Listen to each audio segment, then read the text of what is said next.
एक ब्राह्मण और एक ब्राह्मणी दोनों पति पत्नी भगवान को भोग लगाए और भोजन करने ब्राह्मण देवता बैठे कि उनके द्वार पर कोई दस्तक देता है। द्वार पर आया, भिक्षाम देहि।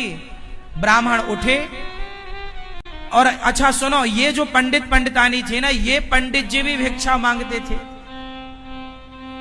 और आज संयोग से इनके घर में पत्नी ने खिचड़ी बनाई थी, क्योंकि भिक्षा में जो मिल जाए वो पंडितानी बनाए, पंडित जी मांग कर लाते।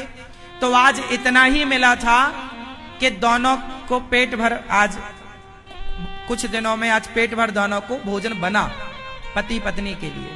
तब तक द्वार में कोई आ गया, पंडित जी खाने बैठे थे, थाली छोड़ी, दरवाजा खोला, आइए आइए। कोई भूखा था, भैया बड़ी भूख लगी है, कुछ मिले? हाँ हाँ आओ। जबकि पंडित पंडितानी भी भूखे थे और खाने के लिए थोड़ा खिचड़ी बनी थी आज, और वो भूखे आदमी को पंडित जी ने अपनी थाली पकड़ाई। तो वो गरीब आदमी, उसने भोजन किया, पंडित जी के थाली उसने पूरी खा ली। अब पंडितानी ने जो अंदर थोड़ा सा बचाया होगा, उसने, पंडित जी ने कहा और? हाँ हाँ भूख बहुत, थोड़ा और मिल जाए, बहुत अच्छी स्वादिष्ट खिचड़ी है। लो भैया, उसने पूरी खा ली। खाई, वो आदमी हाथ धोया और खा पी के पंडित जी ने जैसे उसको प्रणाम किया, नमस्कार किया, विदाई कर दी। वो खा पी के खुश होके चला गया। अब पंडित पंडितानी के पास क्या बचा जानते हो? केवल वो बर्तन जिसमें बनाया था। तो दोनों बैठे साथ में, पंडित पंडितानी, और वो जो बर्तन में बना तो पूरा परोस दिया, पर कुछ तो उसमें बचे ही था ना, जरा सा। तो पूरा खरोच खरोच के, चम्मच से खरोच के वो खिचड़ी निकाली, इतनी सी निकली। आधी पंडितानी ने खाई, आधी पंडित जी ने खाई। और खाकर जब हाथ धोए, तो जब हाथ धोने का पानी गिरा तो वहां पर एक गिरगिट था। गिरगिट, गिरगिट समझते हैं ना? गिरगिट, गिरधौना। गिरगिट के पीछे के हिस्से में वो पानी, पंडित जी के हाथ धुलने का पानी गिरगिट के पीछे हिस्से, पूंछ वाले हिस्से में, पीछे के दो पैर और पूंछ के हिस्से में पानी गिरा, तो उसकी पूंछ और पीछे के दो पांव सोने के हो गए, सोने, और रंग बदल गया। अब गिरगिट बड़ा प्रसन्न, वाह देखो मैं सोने का हो गया। तो गिरगिट ने पंडित जी से कहा, पंडित जी जरा और पानी मेरे ऊपर डाल दीजिए पूरा, तो मैं पूरा सोने का हो जाऊं। पंडित जी ने कहा, तू आधा तो यहां हो गया है, अब जा, धर्मराज युधिष्ठिर यज्ञ करने वाले हैं, जा, जहां ब्राह्मण लोग खा के हाथ धुलेंगे वहां तू बैठा रहना। जब उनके हाथ धुलने के जल से तेरा पूरा शरीर सोने का हो जाए, तब मान लेना कि धर्मराज युधिष्ठिर का यज्ञ पूरा हो गया।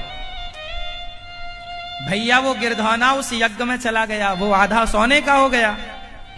पूरा होना चाहता था तो वो यज्ञ में चला गया, पूरा यज्ञ खत्म, लाखों लोग खा गए, पर वो गिरधौना सोने का नहीं हुआ। अब गिरधौने ने, वहां भगवान श्री कृष्ण खड़े थे, तो गिरधौने ने भगवान से सवाल किया कि हे प्रभु ये बताओ, ये धर्मराज युधिष्ठिर ने इतना बड़ा यज्ञ किया, और इतना बड़ा यज्ञ करने के बाद, और जब यज्ञ किया ना तो धर्मराज को बड़ा घमंड था, मैंने यज्ञ किया, मैंने। ये बात तब की है जब गिरधौने का आधा शरीर सोने का था पंडित जी के हाथ धुलने से, अभी ये स्वपच को लाए नहीं थे। पूरा यज्ञ पूरा हो गया, धर्मराज ने कहा, है कोई मेरे जैसा दानी? देखो मैंने कितना सब खिलाया पिलाया। भगवान बोले, युधिष्ठिर जी को घमंड हो गया। तो गिरधौना बोला, अरे महाराज तुम्हारा यज्ञ किसी काम का नहीं है। क्यों? बोले, हम तो पंडित जी के यहां गए थे, तो उन्होंने खा के हाथ धोया, तो मैं आधा सोने का हो गया, और उन्होंने बोला कि तू वहां जा युधिष्ठिर के यज्ञ में, जब पूरा सोने का हो जाए तब मानना। मैं पूरा सोने का तो अभी हुआ नहीं। धर्मराज युधिष्ठिर बोले, पूरा सोने का तुम कैसे होगे? भगवान बोले, जब आखिरी व्यक्ति खा लेगा,